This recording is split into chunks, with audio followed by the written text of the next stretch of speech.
বিসমিল্লাহির রহমানির রহিম। বিস্ময়কর হলেও সত্যি, নবীজির জীবন অলৌকিক ঘটনার সাথে ভরা। একসময় এমন ঘটনা ঘটেছিল যা শুধু সাহাবীদেরই নয়, প্রকৃতির সমস্ত সৃষ্টিকেও আল্লাহর মহিমা অনুভব করায়। একবার নবীজি সাল্লাল্লাহু আলাইহি ওয়াসাল্লাম একটি যাত্রায় বের হন।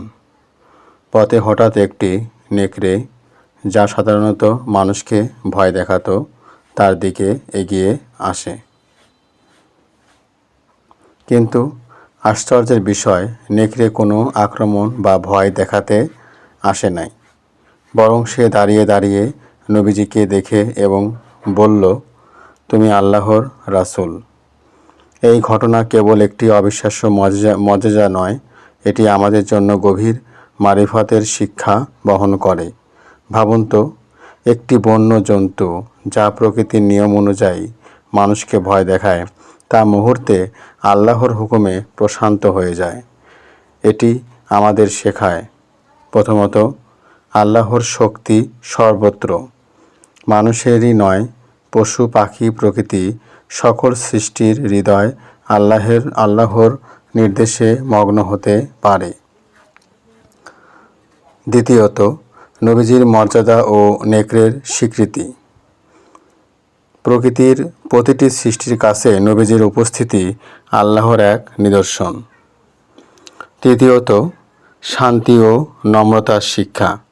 যেভাবে নেকড়ে তার স্বাভাবিক প্রবৃত্তিকে থামিয়ে নবীজির সম্মান জানায়, আমাদেরও জীবনে চ্যালেঞ্জে শান্তি ও সহনশীলতা অবলম্বন করা উচিত। এই অলৌকিক ঘটনা সাহাবীদের হৃদয়ে বিশ্বাসকে আরও দৃঢ় করে। তারা দেখতে পায় যে নবীজি সাল্লাল্লাহু আলাইহি সাল্লাম কেবল মানুষ নয়, বরং আল্লাহর বার্তা ও রহমতের বহিঃপ্রকাশ।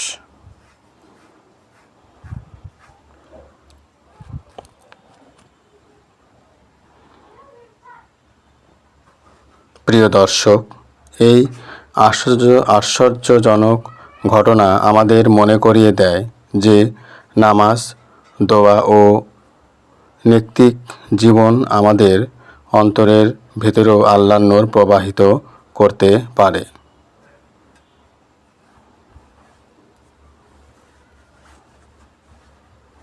ঠিক যেমন নেকড়ে মুহূর্তেই আল্লাহর বার্তা অনুভব করেছিল, তেমনি আমাদের অন্তরও প্রশান্তি ও বিশ্বাসের মাধ্যমে আল্লাহর উপস্থিতি স্বীকার করতে পারে।